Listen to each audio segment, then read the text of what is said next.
Mass marketing ഗിമ്മിക്കിന്റെ വ്യാജഭക്തി പ്രവേശം സർവ്വസീമകളും ലംഘിക്കുകയാണ്. മീഡിയകളും corporate ഭീമന്മാരും കപട ആത്മീയ തമ്പുരാക്കന്മാരും ചേർന്ന കൊള്ളസംഘം നടത്തുന്ന ആക്രമണങ്ങൾ അസഹ്യമായിരിക്കുന്നു. വ്യാജഭക്തി വാണിഭത്തിനായി ഒരുക്കിയ വൈവിധ്യമാർന്ന സംവിധാനങ്ങൾ ആരെയും ആശ്ചര്യപ്പെടുത്തും.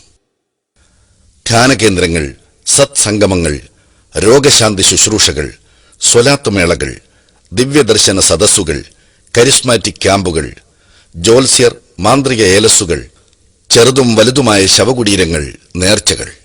ശാസ്ത്ര സാങ്കേതിക രംഗത്തെ വളർച്ചയോടൊപ്പം കപട ആത്മീയ വ്യാപാരികളും ഉത്സാഹപൂർവ്വം മുന്നേറുകയാണ്.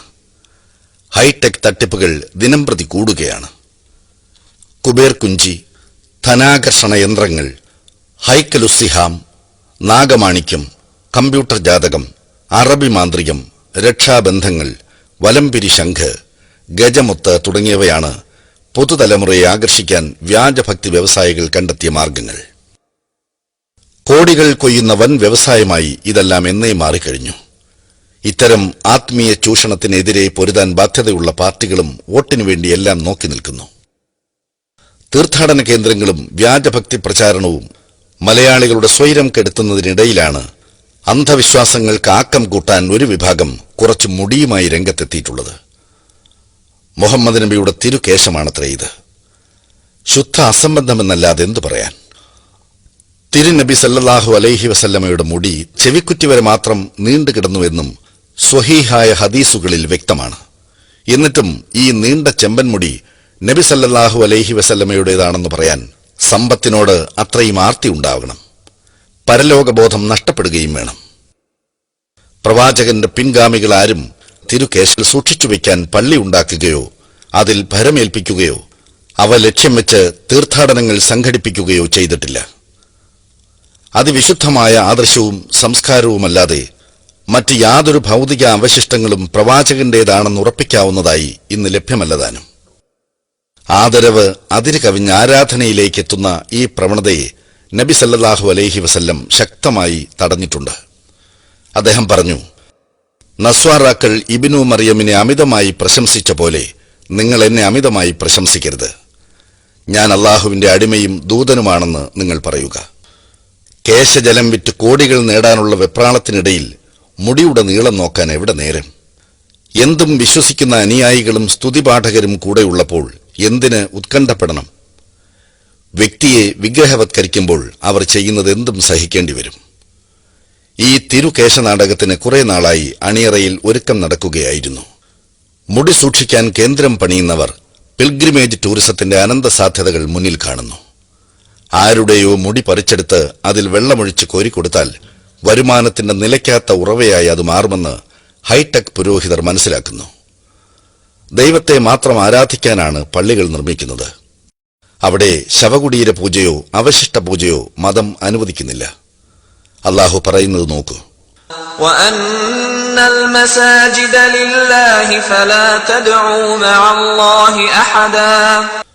പള്ളികൾ അല്ലാഹുവിനുള്ളതാകുന്നു. അതിനാൽ നിങ്ങൾ അല്ലാഹുവോടൊപ്പം ആരെയും വിളിച്ചു പ്രാർത്ഥിക്കരുത് എന്നും. രണ്ടാം ഖലീഫ ഉമർ റളിയല്ലാഹു അൻഹുവിനോടൊപ്പമുള്ള യാത്രയിൽ പ്രവാചകൻ നമസ്കരിച്ച സ്ഥലത്ത് തന്നെ നമസ്കരിക്കണമെന്ന് നിർബന്ധം കാണിച്ച പ്രവാചക അനുയായികൾക്ക് ഉമർ റളിയല്ലാഹു അൻഹു നൽകിയ താക്കീത് ഏറെ ശ്രദ്ധേയമത്രേ. നിശ്ചയം വേദക്കാർ നശിച്ചത് തങ്ങളുടെ നബിമാരുടെ അവശിഷ്ടങ്ങൾ പിന്തുടരുകയും ആ സ്ഥലങ്ങൾ ആരാധന നടത്തുവാനുള്ള ചർച്ചുകളും മഠങ്ങളുമാക്കുകയും ചെയ്തതിനാൽ മാത്രമാണ്. നബി സല്ലല്ലാഹു അലൈഹി വസല്ലം നമസ്കരിച്ച ഒരു സ്ഥലത്തെത്തുമ്പോൾ ആർക്കെങ്കിലും നമസ്കാര സമയമായാൽ അവൻ നമസ്കരിക്കട്ടെ, അല്ലെങ്കിൽ അവൻ സ്ഥലം വിട്ടുകൊള്ളട്ടെ. പ്രവാചക സ്നേഹത്തിന്റെ മറവിൽ മനുഷ്യരെ ചൂഷണം ചെയ്യുന്നവർ അപരാധമാണ് കാണിക്കുന്നത്.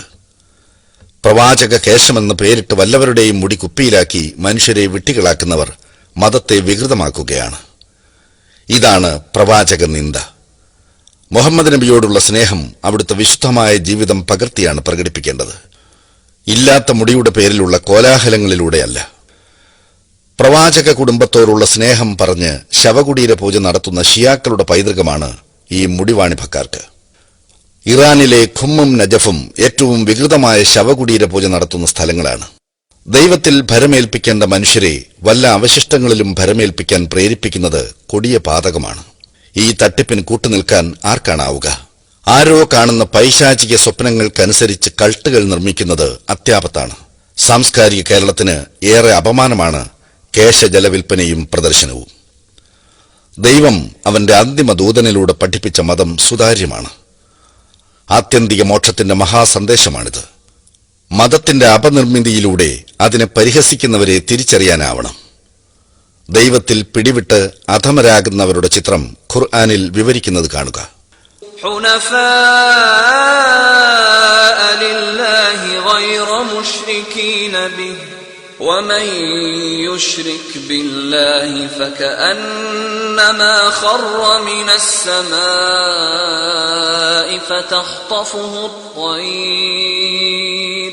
فتخطفه الطير أو تهوي به الريح في مكان سحيق. അള്ളാഹുവിനോട് വല്ലവനും പങ്കുചേർക്കുന്ന പക്ഷം അവൻ ആകാശത്തു നിന്ന് വീണതുപോലെയാകുന്നു. അങ്ങനെ പക്ഷികൾ അവനെ റാഞ്ചിക്കൊണ്ടുപോകുന്നു. അല്ലെങ്കിൽ കാറ്റ് അവനെ വിദൂര സ്ഥലത്തേക്ക് കൊണ്ടുപോയി തള്ളുന്നു. മതത്തിന്റെ സൈദ്ധാന്തിക അടിത്തറയായ ഏകദൈവാരാധന നടത്തുന്നവർക്ക് ലഭിക്കുന്ന നിർഭയത്വം ഖുർആനിൽ വിവരിക്കുന്നത് നോക്കൂ. الذين آمنوا ولم يلبسوا إيمانهم بظلم أولئك لهم الأمن وهم مهتدون. വിശ്വസിക്കുകയും തങ്ങളുടെ വിശ്വാസത്തിൽ അന്യായം കൂട്ടിക്കലർത്താതിരിക്കുകയും ചെയ്തവരാരോ അവർക്കാണ് നിർഭയത്വമുള്ളത്. അവർ തന്നെയാണ് നേർമാർഗം പ്രാപിച്ചവർ. ദൈവത്തിന്റെ സൃഷ്ടികളിലോ ശവകുടീരങ്ങളിലോ അവശിഷ്ടങ്ങളിലോ അല്ല ഭരമേൽപ്പിക്കേണ്ടത്.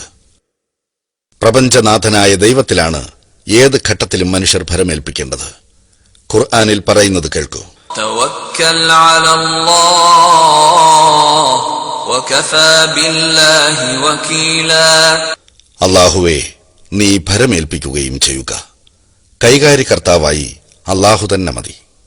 മനുഷ്യരെ കൃത്യമായി അറിയുന്ന കാരുണ്യവാനായ ദൈവത്തിൽ സർവവും സമർപ്പിക്കുമ്പോൾ ലഭിക്കുന്ന സ്വസ്ഥതയ്ക്കും സമാധാനത്തിനും അതിരുകളില്ല. ഇരു ലോകത്തും അവർക്ക് ലഭിക്കുന്ന അനർഘമായ ഐശ്വര്യത്തെക്കുറിച്ചുള്ള നബിവചനം എത്ര അർത്ഥവത്താണ്. നിങ്ങൾ അല്ലാഹുവിൽ പൂർണ്ണ ബോധ്യത്തോടെ ഭരമേൽപ്പിക്കുകയാണെങ്കിൽ പക്ഷിക്ക് ആഹാരം നൽകുന്നത് പോലെ നിങ്ങൾക്കും ആഹാരം നൽകും. അവ ഒട്ടിയ വയറുമായി രാവിലെ പുറപ്പെട്ട് വയറ് നിറഞ്ഞ നിലയിൽ വൈകുന്നേരം മടങ്ങിവരുന്നു. ദൈവേതര ശക്തികളിൽ ഭരമേൽപ്പിക്കുന്നതിന്റെ നിരർത്ഥകതയും അപകടവും ബോധ്യപ്പെടുത്തുന്ന പ്രവാചക വചനം ഹൃദയഭിത്തിയിൽ കൊത്തിവയ്ക്കേണ്ടതുണ്ട്. ഒരാൾ ജ്യോത്സ്യനെ സമീപിച്ച് വല്ലതും തേടിയാൽ അയാളുടെ 40 രാവിലെ നമസ്കാരം സ്വീകരിക്കപ്പെടുകയില്ല. തീർച്ചയായും ശിർക്കൻ മന്ത്രങ്ങളും ഏലസുകളും ക്ഷുദ്രവിദ്യകളും ബഹുദൈവത്വമാകുന്നു.